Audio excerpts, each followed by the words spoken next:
రాష్ట్ర వ్యాప్తంగా సంచలనం రేకెత్తించిన ఖమ్మం జిల్లా పోలేపల్లి గ్రామ పంచాయతీకి చెందిన 22 ఏళ్ల యువకుడు పందెపు సంజయ్ కుమార్ మిస్సింగ్ కేసు మృతి ఉదంతం మిస్టరీగానే మిగిలిపోయింది. దాదాపు 90 గంటలు గడుస్తున్నా ఇప్పటి వరకు ఈ అంశంలో ఎటువంటి క్లూస్ను పోలీసులు అయితే కనిపెట్టలేకపోయారు.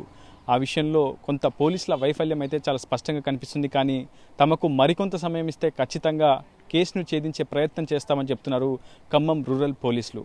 ఇప్పటికే టెక్నికల్ టీంని కూడా రంగంలోకి దించారు ఖమ్మం పోలీసులు. ప్రధానంగా డెత్ మిస్టరీకి సంబంధించి ప్రధానంగా పందెపు సంజయ్ కుమార్ డెత్ మిస్టరీకి సంబంధించి అనేక సందేహాలు వెలుగులోకి వస్తున్నాయి. అనేక అనుమానాలకు కూడా ఈ ఘటన తావిస్తుంది. ఇది హత్య లేక ఆత్మహత్య, ఇలా రెండు కోణాల్లో పోలీసులు వివిధ అంశాలలో ఆరా తీస్తున్నారు, అనుమానిస్తున్నారు, పలువురిని అనుమానిస్తున్నారు. ప్రస్తుతం వారికి సంబంధించినటువంటి అంశంలో కూడా ప్రత్యేక నిఘాను కూడా ఖమ్మం పోలీసులు ఉంచారనే చెప్పుకోవాలి. ప్రధానంగా ప్రస్తుతం నేనున్నటువంటి స్పాట్ పోలేపల్లి పంచాయతీ దానవాయిగూడెం వెళ్ళే ఎన్ఎస్పి కెనాల్ కట్టపై ఉన్నాను.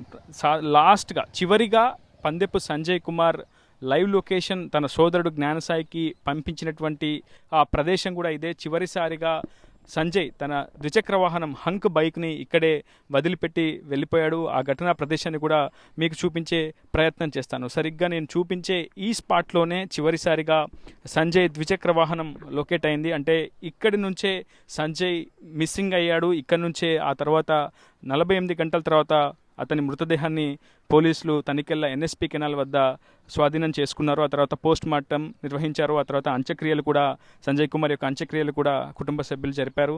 ప్రస్తుతం ఈ కేసుకు సంబంధించి చాలా మిస్టరీగానే ఈ కేసు మిగిలిపోయిందని చెప్పుకోవాలి. ఇందులో వాస్తవాలు ఏంటి అని తెలుసుకునేందుకు చాలా పెద్ద ఎత్తున ఇక్కడ ప్రజానికం కూడా ఆసక్తి చూపిస్తుంది. ఎందుకంటే ఈ సంజయ్ కుమార్ మృతికి ముందు, అంటే ప్రధానంగా అతని మృతదేహం లభ్యం కావడానికి ముందు అతను తన సోదరుడికి పంపినటువంటి వాయిస్ రికార్డ్స్ సామాజిక మాధ్యమాల్లో పెద్ద ఎత్తున వైరల్గా మారాయి. ఒక మహిళను కొంతమంది గుర్తు తెలియని ఆగంతకులు ఆటోలో వెళ్తూ ఒక మహిళను లైంగికంగా దాడి చేశారని, తనతో పాటు ఆ మహిళను కూడా హత్య చేస్తున్నారని చెప్పి సంజయ్ కుమార్ ఒక వాట్సాప్ ద్వారా వాయిస్ రికార్డ్ అనేది పంపడం జరిగింది. సో ఆ తర్వాత ఈ కేసు మరింత ఆసక్తిని అయితే నెలకొల్పుతుందని చెప్పుకోవాలి. అయితే ఇప్పటి వరకు కూడా కుటుంబ సభ్యులు కూడా ఒకవైపు సంజయ్ కుమార్ మృతికి గల కారణాలను అన్వేషిస్తూనే ఉన్నారు. వారు కూడా స్వయంగా కరుణగిరి, పోలేపల్లి ఆ పంచాయతీ పరిధిలో ఉన్నటువంటి అనేక సీసీ ఫుటేజ్లను కూడా క్షుణ్ణంగా పరిశీలించే ప్రయత్నం చేస్తున్నారు. అసలు తమ కుటుంబ సభ్యుడైనటువంటి పందెపు సంజయ్ కుమార్ ఏ విధంగా మృతి చెందాడు అనే అంశంపై కూడా కుటుంబ సభ్యులు కూడా ఆరా తీస్తున్నారు. ఇకపోతే పోలీసుల కూడా చాలా పెద్ద ఎత్తున ప్రయత్నాలు చేస్తున్నారు, శతవిధాల ప్రయత్నిస్తున్నారు ఈ కేసును ఛేదించేందుకు. ఎందుకంటే సంజయ్ కుమార్ది హత్య ఆత్మహత్య అనేది తెలుసుకునేందుకు టెక్నికల్ ఎవిడెన్స్ కూడా ప్రస్తుతం ఖమ్మం రూరల్ పోలీసులు కలెక్ట్ చేసే ప్రయత్నం చేస్తున్నారు. సరిగ్గా ఈ ప్రదేశంలోనే సంజయ్ కుమార్ యొక్క ద్విచక్ర వాహనం లభ్యమైంది. సో ఇదే చివరి లొకేషన్. సంజయ్ కుమార్ ప్రాణాలతో బ్రతికున్నప్పుడు తన సోదరుడు జ్ఞానసాయికి పంపించినటువంటి చివరి లొకేషన్ కూడా ఇదే. తను లొకేట్ అయినటువంటి చివరి లొకేషన్ కూడా ఇదే. సో ఇక్కడి నుంచి దాదాపు కొన్ని మీటర్ల వరకు కాల్ డంప్ను కూడా ప్రస్తుతం పోలీసులు సేకరిస్తున్నారు. సంజయ్ కుమార్ లొకేషన్ ట్రేస్ చేసినటువంటి పోలీసులు ఆ పరిసర ప్రాంతాల్లో ఏ కాల్ నెంబర్స్ ట్రేస్ అవుతున్నాయి, ఎవరెవరు అక్కడ నేరస్తులు ఎవరైనా ఉన్నారా, ఆ పరిధిలో ఉన్నటువంటి నేరస్తుల డేటాను కూడా ప్రస్తుతం పోలీసులు సేకరిస్తున్నారు. ప్రధానంగా సోదరుడు జ్ఞానసాయి తోటి సంజయ్ కుమార్ చేసినటువంటి వాట్సాప్ను కూడా రిట్రీవ్ చేసే ప్రయత్నం చేస్తున్నారు. మృతి చెందిన తర్వాత సంజయ్ కుమార్ మృతదేహం లభ్యమైన తర్వాత అతని ఫోన్లోనే మొబైల్ ఫోన్ కూడా పోలీసులు స్వాధీనం చేసుకున్నారు. సో ఆ మొబైల్ ఫోన్ పూర్తిగా నీటిలో ఉండిపోవడంతో ఆ ఫోన్ కూడా కొంత ఇబ్బంది పడింది. పూర్తి స్థాయిలో ఆ ఫోన్ని కూడా మళ్ళీ పూర్తి స్థాయిలో వినియోగంలోకి తీసుకొచ్చే ప్రయత్నం పోలీసులు కూడా చేస్తున్నారు. ఏదేమైనప్పటికీ ఈ మృతి ఉదంతం అయితే చాలా అనుమానాలకు తావిస్తుంది. ఇది హత్య ఆత్మహత్య అనే అంశంపై అటు పోలీసులు కూడా పెద్ద ఎత్తున విచారణ అయితే జరుపుతున్నారు. ఈరోజు ఉదయం నుంచి కూడా ప్రధానంగా అడిషనల్ లా అండ్ ఆర్డర్కి సంబంధించినటువంటి పోలీస్ ఆఫీసర్ ప్రసాదరావు కూడా స్వయంగా ఘటనా ప్రదేశాన్ని పరిశీలించారు, కుటుంబ సభ్యులతో మాట్లాడారు, కుటుంబ సభ్యుల స్టేట్మెంట్ కూడా రికార్డ్ చేశారు. సంజయ్ కుమార్ సోదరుడు జ్ఞానసాయి స్టేట్మెంట్తో పాటు అతని కజిన్ బ్రదర్, అదేవిధంగా ఇక్కడ ఉన్నటువంటి స్థానిక వ్యక్తి యొక్క స్టేట్మెంట్, మొత్తం ముగ్గురి స్టేట్మెంట్స్ కూడా పోలీసులు రికార్డ్ చేశారు. ఏదేమైనా చాలా అనుమానాస్పద స్థితిలోనే పందెపు సంజయ్ కుమార్ అయితే మృతి చెందారనేది మనకు చాలా స్పష్టంగా అర్థమవుతుంది. ఇప్పటి వరకు దీనికి సంబంధించినటువంటి వివరాలు కావచ్చు, ఆధారాలు కావచ్చు, పోలీసులు ఇంకా సేకరించలేదని చెప్తున్నారు. కేవలం కేసు మాత్రం దర్యాప్తు దశలో ఉంది. దర్యాప్తు పూర్తయిన తర్వాత తాము పూర్తి వివరాలు వెల్లడిస్తామని చెప్పి పోలీసుల వైపు నుంచి మనకి స్పష్టంగా సమాధానం అయితే వస్తుంది. కానీ సంజయ్ కుమార్ కుటుంబ సభ్యులు మాత్రం స్పష్టంగా మొదటి నుంచి కూడా ఒకే అంశాన్ని ఉటంకిస్తున్నారు. తమ కుమారుడిది హత్యే, పందెపు సంజయ్ కుమార్ను ఎవరో గుర్తు తెలియని ఆగంతకులే హత్య చేశారని చెప్పి సంజయ్ కుమార్ కుటుంబ సభ్యులు చెప్తున్నారు. పోలీసులు మాత్రం ఇది ఇంకా హత్య, ఆత్మహత్య అన్న కోణంలోనే తాము విచారణ చేస్తున్నాం, ఏ ఆధారం దొరికినా ఖచ్చితంగా ఇన్వెస్టిగేషన్ని మరింత వేగవంతం చేస్తామని చెప్పి పోలీసులు చెప్తున్నారు. ఈ కేసును మాత్రం పోలీసులు కొంత సీరియస్గానే తీసుకున్నారు. ఎందుకంటే రాష్ట్ర వ్యాప్తంగా సంజయ్ కుమార్ మృతి ఉదంతం సంచలనం రేకెత్తించింది. తాను తన సోదరుడికి పంపినటువంటి వాయిస్ రికార్డ్స్ చాలా పెద్ద ఎత్తున వైరల్ కావడంతో కొంత భయాందోళన ఇక్కడ ఉన్నటువంటి స్థానిక ప్రజానికంలో నెలకొంది. సో ఈ కేసును సాల్వ్ చేసేందుకు ఖమ్మం రూరల్ ఏసీపీ తిరుపతి రెడ్డి మిగిలిన 4 బృందాలను ఏర్పాటు చేసుకొని ఇప్పటికే దర్యాప్తును వేగవంతమైతే చేస్తున్నారు. మినిట్ టు మినిట్ ఈ అంశంలో ఎప్పుడెప్పుడు ఏం జరిగింది, జ్ఞానసాయి అదేవిధంగా మృతుడు సంజయ్ కుమార్ మధ్య జరిగినటువంటి వాట్సాప్ సంభాషణను కూడా క్షుణ్ణంగా పరిశీలిస్తున్నారు. జ్ఞానసాయి యొక్క కాల్ డేటాను కూడా ఇప్పటికే పోలీసులు సేకరించారు. సంజయ్ కుమార్ యొక్క కాల్ హిస్టరీ కూడా ఇప్పటికే సేకరించారు. మొత్తం నేనున్నటువంటి ప్రదేశం నుంచి సుమారు కొన్ని మీటర్ల వరకు కూడా కాల్ డంప్ను కూడా ఇప్పటికే సేకరించారు. ఆ లొకేషన్ ఆధారంగా సంజయ్ కుమార్ పంపినటువంటి లైవ్ లొకేషన్ ఆధారంగా సమీప ప్రాంతంలో ఉన్నటువంటి వ్యక్తుల వివరాలు, ఫోన్ నెంబర్లు, కాల్ డేటాను కూడా సేకరించారు. అక్కడ ఆ పరిసర ప్రాంతంలో ఎవరైనా నేరస్తులు సరిగ్గా ఘటన జరిగినటువంటి సమయంలో సంచరించారనే అంశానికి సంబంధించి కూడా పోలీసులు అయితే ఆరా తీస్తున్నారు. మొత్తంగా ఈరోజు ఉదయం నుంచి కూడా ఆర్టీవీ నిఘా బృందం కూడా ప్రస్తుతం పోలేపల్లి అదేవిధంగా దానవాయిగూడెం వెళ్లే ఎన్ఎస్పీ కెనాల్ కట్ట పరిసర ప్రాంతంలో పూర్తిగా కొంత పరిశీలన జరిపింది. కుటుంబ సభ్యులతో, సంజయ్ కుమార్ యొక్క కుటుంబ సభ్యులతో మాట్లాడింది. ఆయన సోదరుడు జ్ఞానసాయితో కూడా మనం మాట్లాడే ప్రయత్నం చేశాం. వాళ్ళ కుటుంబ సభ్యులందరితో కూడా సంప్రదింపే ప్రయత్నం చేశాం. మీకు ఎవరిపైన అనుమానాలు ఉన్నాయని కూడా వారిని ప్రశ్నించే ప్రయత్నం చేశాం. కానీ వారి వైపు నుంచి మాత్రం ఎటువంటి అనుమానాలు లేవు. తమ కుమారుడికి ఎటువంటి శత్రుత్వం లేదు. తమ కుమారుడు బీటెక్ చదివాడు, ప్రస్తుతం జావా కోర్స్ తీసుకుంటున్నారు దిల్సుఖ్ నగర్లోనే. వీళ్ళిద్దరూ అంటే సంజయ్ కుమార్తో పాటు తన సోదరుడు జ్ఞానసాయి ఇద్దరు కూడా కలిసి సీతాఫల్ మండిలోని ఒక గదిలో ఆశ్రయం వాళ్ళు అక్కడే రెంట్కుంటున్నారు. అక్కడే రెంట్కుండి వాళ్ళు జీవనం సాగిస్తున్నారు. సంజయ్ కుమార్ బీటెక్ పూర్తి చేశాడు.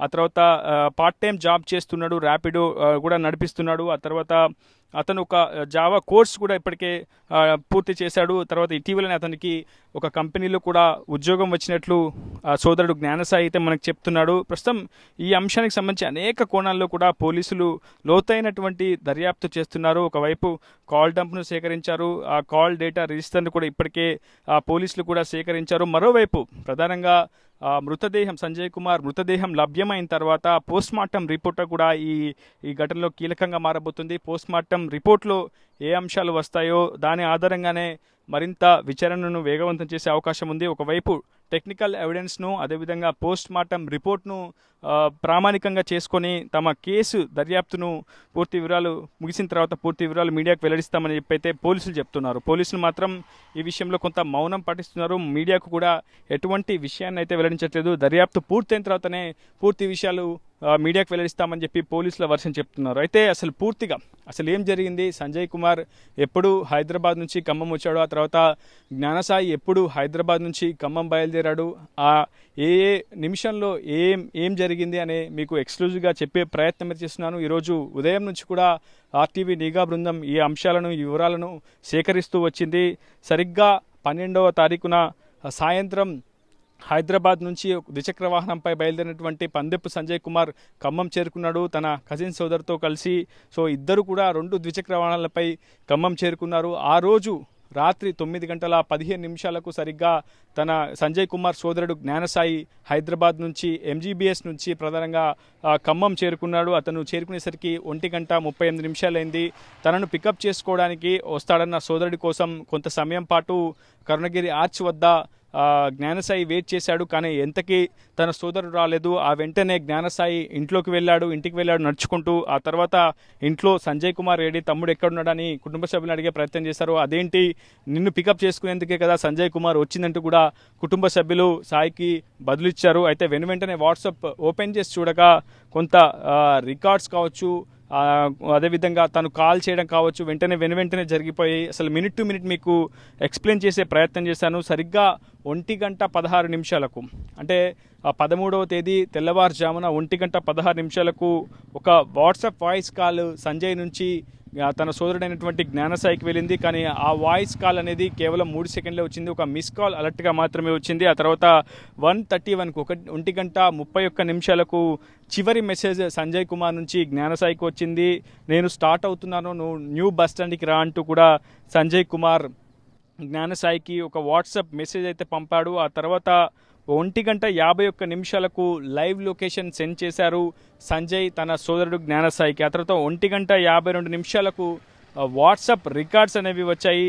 మనం చూస్తున్నాం చాలా స్పష్టంగా. ఈ వాట్సాప్ రికార్డ్సే ప్రస్తుతం ఈ కేసును చాలా అనుమానాలకు తావిచ్చేలా చేస్తున్నాయని చెప్పుకోవాలి. ఎందుకంటే తనను ఎవరో హత్య చేస్తున్నారు, తనతో పాటు ఒక అజ్ఞాత మహిళను కొంతమంది వేధిస్తున్నారు, వారు ఆటోలో ఉన్నారు, ఆటో తన బైక్ని ఢీకొట్టింది. ఇటువంటి అంశాలను ఒక వాయిస్ రికార్డ్ ద్వారా తన సోదరుడు జ్ఞానసాయికి సంజయ్ కుమార్ పంపించే ప్రయత్నం అయితే చేశాడు.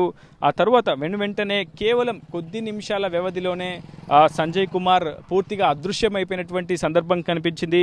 1:16 వాట్సాప్ కాల్ వస్తే 1:31 లాస్ట్ మెసేజ్ అటు సంజయ్ నుంచి సాయికి వచ్చింది.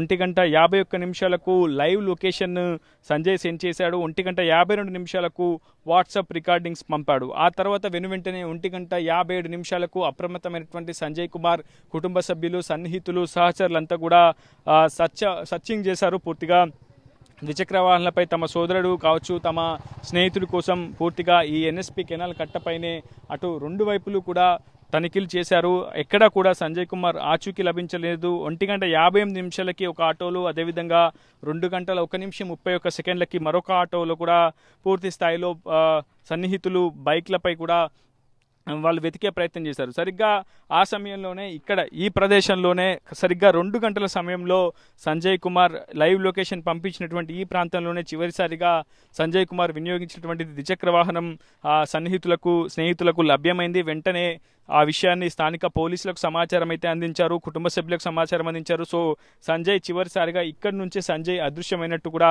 సన్నిహితులు, స్నేహితులు, కుటుంబ సభ్యులు కూడా గుర్తించారు. వెంటనే పోలీసులకు కూడా సమాచారం ఇచ్చారు. బ్లూ కోట్ కావచ్చు, స్థానికంగా ఉన్నటువంటి సర్కిల్ ఇన్స్పెక్టర్ కూడా పెట్రోలింగ్లో భాగంగా ఈ పరిసర ప్రాంతంలో సంచరించడం మనం చాలా స్పష్టంగా కూడా మనం తెలుసుకున్నాం. ఏదేమైనప్పటికీ పోలీసులు ఎన్ఎస్పి కెనాల్ కట్ట మినహాయిస్తే ఇతర ప్రాంతాల్లో మాత్రం పాట్రోలింగ్ నిర్వహించినట్టు మనకు చాలా స్పష్టంగా అర్థమవుతుంది. ఈరోజు ఉదయం కూడా పోలీసులు తమదైన శైలిలో విచారణ జరుపుతూనే ఉన్నారు. టెక్నికల్ టీంని కూడా రంగంలోకి దించారు. ఒకవైపు ఆ కాల్ డేటాను కూడా ఎప్పటికప్పుడు అనలైజ్ చేస్తున్నారు. అదేవిధంగా సంజయ్ కుమార్ తన సోదరుడు జ్ఞానసాయికి పంపించినటువంటి వాయిస్ రికార్డింగ్స్ కూడా ఇప్పటికే ఫోరెన్సిక్ ల్యాబ్కి పంపించేందుకు కూడా పోలీసులు నిర్ణయం తీసుకున్నారు. నిజంగా ఆ గొంతు సంజయ్ కుమార్దేనా కాదా, లేదంటే ఇతర వ్యక్తులు ఎవరైనా అలా వాయిస్ కాల్ అనేది, వాయిస్ రికార్డింగ్ అనేది పంపించారనే అంశంపై కూడా పూర్తి స్థాయిలో పోలీసులు అనేక కోణాల్లో కూడా ఆరా తీస్తున్నారు. కానీ చాలా స్పష్టంగా మనం చూడొచ్చు, అనేక అంశాలను కూడా మీకు వెల్లడించే ప్రయత్నం చేస్తున్నాను. సరిగ్గా ఈ ప్రాంతానికి సమీపంలోనే 12:30 బ్లూ కోట్ ప్యాట్రోలింగ్ కూడా వెళ్ళినట్లు మనకు సీసీటీవీలో చాలా స్పష్టంగా అర్థమవుతుంది. కానీ సరిగ్గా 1:16 వాట్సాప్ కాల్ చేసినటువంటి సంజయ్ ఆ తర్వాత 1:31 తాను స్టార్ట్ అవుతున్నాను, న్యూ బస్ స్టాండ్కి వచ్చేసే అంటూ కూడా తన సోదరుడు జ్ఞానసాయికి పంపాడు. ఆ తర్వాతనే ఏం జరిగింది అనే అంశంపై క్లారిటీ రావాల్సి ఉంది. 1:31 నుంచి 1:50 మధ్య ఉన్నటువంటి ఆ 19 నిమిషాలు ఏం జరిగింది అనే అంశంపై పెద్ద ఎత్తున ఉత్కంఠ కూడా కొనసాగుతుంది. ఎందుకంటే ఈ 19 నిమిషాల్లోనే సంజయ్ కుమార్ను హత్య చేసి ఉండే అవకాశం ఉంది, లేదంటే సంజయ్ కుమారే ఆత్మహత్య చేసుకునే అవకాశం కూడా ఉంటుంది. సంజయ్ కుమార్ ఎందుకు ఆత్మహత్య చేసుకునడానికి, ఆత్మహత్యకు పాల్పడడానికి సమాధానాలు దొరకట్లేదు. అదేవిధంగా సంజయ్ కుమార్ను ఎవరైనా హత్య చేశారన్నదానికి కూడా సమాధానాలు దొరకట్లేదు. ప్రస్తుతం ఆ సమాధానాలు వెతికే ప్రయత్నం పోలీసుల వైపు నుంచి అయితే చేస్తున్నారు. చాలా స్పష్టంగా స్థానికంగా ఉన్నటువంటి ఆల్ఫా కేఫ్ అమ్మా చికెన్ సెంటర్ సమీపంలో కూడా మనం పరిశీలన జరిపాం. అక్కడ సరిగ్గా 1:40 నిమిషాల 41 సెకండ్లకు ఇందిరా ఇందిరమ్మ ఇళ్ల నుంచి, రాజీవ్ గృహకల్ప ఇళ్ల నుంచి సంజయ్ కుమార్ వినియోగించినటువంటి ద్విచక్ర వాహనం ఆ వైపుగా అమ్మ చికెన్ సెంటర్ వచ్చినట్టయితే మనకు కొంత స్పష్టంగా అర్థమవుతుంది. కానీ ఎక్కడ కూడా ఏ ప్రాంతంలో కూడా దాదాపు మనం 1 నుంచి 30 వరకు సీసీ ఫుటేజ్లో వెతికే ప్రయత్నం చేశాం, వాటిని పరిశీలించే ప్రయత్నం చేశాం. ఎక్కడ కూడా సరైనటువంటి విజువల్స్ మాత్రం లభ్యం కావట్లేదు. సో కొంత కన్ఫ్యూజన్ వాతావరణం అయితే ప్రస్తుతం మనకి కనిపిస్తున్నటువంటి సిచ్యువేషన్ ఉంది. పోలీసులు మాత్రం కేవలం technical data, CDR call data కావచ్చు, ఆ కాల్ డమ్ డేటాతో పాటు సదరు సంజయ్ కుమార్ యొక్క కాల్ హిస్టరీ, సోదరుడు జ్ఞానసాయి యొక్క కాల్ హిస్టరీ కూడా 1కి 2 సార్లు వెరిఫై చేస్తున్నారు. ఎందుకంటే అనుమానితులను అదుపులోకి తీసుకుంటే కొన్ని ఇబ్బందికరమైనటువంటి పరిస్థితులు కూడా పోలీసులకు తలెత్తే అవకాశం ఉంటుంది. కాబట్టి కొంత సమయం తీసుకొని టెక్నికల్ ఎవిడెన్స్ని సంపాదించిన తర్వాత సరైనటువంటి ఆధారాలతోనే సంజయ్ కుమార్ మృతి ఘటనలకు సంబంధించినటువంటి అనుమానితులను అదుపులోకి తీసుకునే అవకాశం అయితే కనిపిస్తుంది. కానీ కేవలం 19 నిమిషాల్లో సంజయ్ కుమార్ అదృశ్యం అవ్వడం ఏ విధంగా సాధ్యమవుతుందనే ప్రశ్న కూడా ఇక్కడ ఉత్పన్నమవుతుంది. నిజంగా ఎవరైనా అగంతకులు హత్య చేయడానికి యత్నించి ఉంటే కేవలం 19 నిమిషాల్లో తన ఇంటి నుంచి బయలుదేరినటువంటి వ్యక్తిని సరిగ్గా ఈ ఎన్ఎస్పీ కెనాల్ కట్ట వరకు తీసుకురాగలరా? అది సాధ్యమవుతుందా? వారి మధ్య జరిగినటువంటి ఘర్షణ అంటే సంజయ్ కుమార్ చెప్పినటువంటి విధంగా తనతో పాటు ఒక మహిళ కూడా ఉంది, ఇంకొంతమంది అగంతకులు తనతో పాటు ఆమెను కూడా వేధిస్తున్నారని చెప్పినటువంటి ఆ సందర్భాన్ని చూస్తే అంత సమయంలో, అంత తక్కువ నిడిదిలో సంజయ్ కుమార్ని హత్య చేసే అవకాశం ఉంటుందనే అంశంలో కూడా పోలీసులు 1కి 2 సార్లు ఆలోచన చేస్తున్నారు, విచారణ కూడా చేస్తున్నారు. 1:40 నిమిషాల 41 సెకండ్లకి అమ్మ చికెన్ సెంటర్ దగ్గర నుంచి లొకేట్ అయినటువంటి ద్విచక్ర వాహనం ఎవరిది అనే అంశంపై కూడా ప్రస్తుతం పోలీసులు అయితే ఆరా తీస్తున్నారు. పలు సీసీ ఫుటేజ్లను కూడా ఇప్పటికే పోలీసులు సేకరించారు. ఘటన జరిగిన తర్వాత మరుసటి రోజు నుంచే పోలీసులు ఈ అంశంలో లోతైనటువంటి దర్యాప్తునైతే చేస్తూ వచ్చారు. అయితే 19 నిమిషాల్లోనే ఏం జరిగిందనే అంశంపై ఆ సస్పెన్స్ అయితే వీడడం లేదు. సంజయ్ కుమార్ ఎందుకు ఎన్ఎస్పీ కెనాల్ కట్ట వద్దకు వచ్చారు? అతన్ని ఎవరైనా రమ్మని పిలిచారా, లేదా అతనంతటా అతనే వచ్చాడా, లేదంటే ఎవరినైనా కాపాడాలని పోయి వారిని ఫాలోఅప్ చేస్తూ ఎన్ఎస్పీ కెనాల్ కట్ట వద్దకు వరకు వచ్చాడా అనేది మాత్రం ఇంకా మొత్తంగా తెలియాల్సి అయితే ఉంది. ప్రస్తుతం సంజయ్ కుమార్ పంపించినటువంటి లైవ్ లొకేషన్స్ని కూడా పోలీసులు పరిశీలించారు. ఈరోజు ఉదయం కూడా అడిషనల్ ఎస్పీ లా అండ్ ఆర్డర్కి సంబంధించినటువంటి అధికారి ప్రసాదరావు కూడా ప్రస్తుతం ఈ ఘటన ప్రదేశాన్ని అయితే పరిశీలించారు. కుటుంబ సభ్యులతో కూడా మాట్లాడారు. వారి యొక్క అభిప్రాయాన్ని కూడా తెలుసుకున్నారు. వారి యొక్క అనుమానాలు ఏమైనా ఉన్నాయని కూడా అడిగి తెలుసుకునే ప్రయత్నం అయితే పోలీసులు చేశారనే చెప్పుకోవాలి. అయితే సరిగ్గా 1:50 47 సెకండ్ల పాటు general voice call Sanjay Kumar తన సోదరుడు జ్ఞానసాయికి చేశాడు. దాదాపు 47 సెకండ్లు తనతో సంభాషించాడు. అన్న, నేను ప్రమాదంలో ఉన్నాను అన్న, నేను ఎన్ఎస్పీ కెనాల్ కట్ట మీద ఉన్నాను, కట్ట వద్ద నన్ను కొంతమంది వెంబడిస్తున్నారు అంటూ కూడా ఒక ఆవేదనను, ఒక భయాందోళనతో కూడినటువంటి సంభాషణ సోదరుడు జ్ఞానసాయితో సంజయ్ కుమార్ చేశాడు. చాలా విస్మయంగా అనిపిస్తుంది. ఈ కేసుని ఛేదించేందుకు పోలీసులు మాత్రం చాలా పెద్ద ఎత్తున ప్రయత్నిస్తున్నప్పటికీ ఎక్కడ కూడా ఎటువంటి క్లూస్ కావచ్చు, ఎటువంటి ఆధారాలు లభ్యం కాకపోవడంతో పోలీసులు కూడా కొంత విస్మయానికి గురవుతున్నారు. వాళ్ళకి ఇబ్బందికరమైనటువంటి సమస్యగా అయితే ఇది మారింది. ఎందుకంటే ప్రజల్లో ఒకవైపు ఈ అంశంతో పెద్ద ఎత్తున భయాందోళన నెలకొంది. మరోవైపు ఆ భయాందోళనను ఆ ప్రజల నుంచి దూరం చేసేందుకు పోలీసులు కూడా త్వరితగతిన ఈ కేసును ఛేదించాల్సినటువంటి అవసరం ఉంటుంది. కానీ పోలీసులు మాత్రం సంయమనంతో ఆచితూచి వ్యవహరిస్తున్నారని చెప్పుకోవాలి. ఎక్కడ ఎటువంటి తొందరపాటు నిర్ణయాలు తీసుకోకుండా పూర్తిగా టెక్నికల్ ఎవిడెన్స్ లభ్యమైన తర్వాతే తాము ఈ కేసును సంబంధించినటువంటి పూర్తి వివరాలను వెల్లడిస్తామని చెప్తున్నారు. ప్రస్తుతం సంజయ్ కుమార్ వాడినటువంటి ద్విచక్ర వాహనాన్ని ప్రస్తుతం పోలీసులు స్వాధీనం చేసుకున్నారు.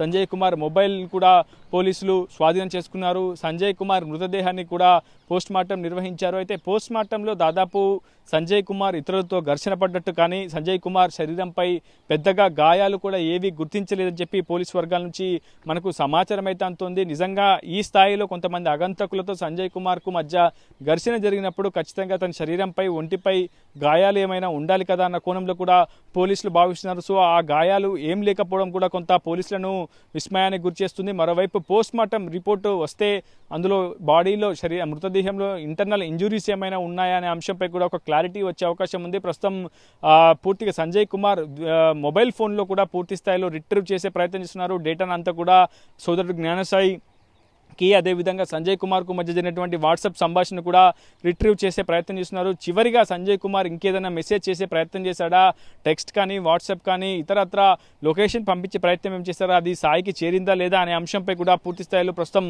సంజయ్ కుమార్ మొబైల్ ఫోన్ ద్వారా డేటాను రిట్రీవ్ చేసే ప్రయత్నం అయితే చేస్తున్నారు. ఏదేమైనా సంజయ్ కుమార్ మిస్సింగ్ ఘటన కావచ్చు, మృతి ఘటన కావచ్చు, ఒక్కసారిగా అందరినీ కూడా ప్రజానికాన్ని కూడా భయాందోళన గురి చేసిందని చెప్పుకోవాలి. ప్రస్తుతం కేసును ఛేదించేందుకు మాత్రం పోలీసులు శతవిధాలనే ప్రయత్నిస్తున్నారు. సిపి సునీల్ దత్ కూడా ఈ ఘటనపై ప్రత్యేకంగా దృష్టి సారించారని చెప్పుకోవాలి. ఎప్పటికప్పుడు ప్రత్యేక బృందాలను అడిగి ఏ రోజుకు ఆ రోజు సమాచారాన్ని కూడా అడిగి తెప్పించుకుంటున్నారు commissioner of police Sunil Dutt. ఏదేమైనా ప్రస్తుతం సంజయ్ కుమార్ మృతికి సంబంధించినటువంటి అసలు వివరాలను, వాస్తవ వివరాలను తమకు వెల్లడించాలని చెప్పి కూడా కుటుంబ సభ్యులు డిమాండ్ చేస్తున్నారు.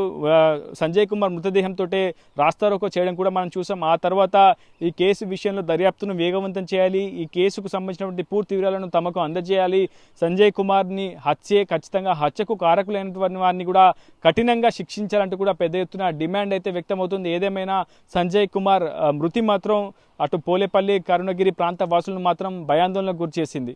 ఇది రిపోర్టర్ ఉదయ్, RTV ఖమ్మం నుంచి.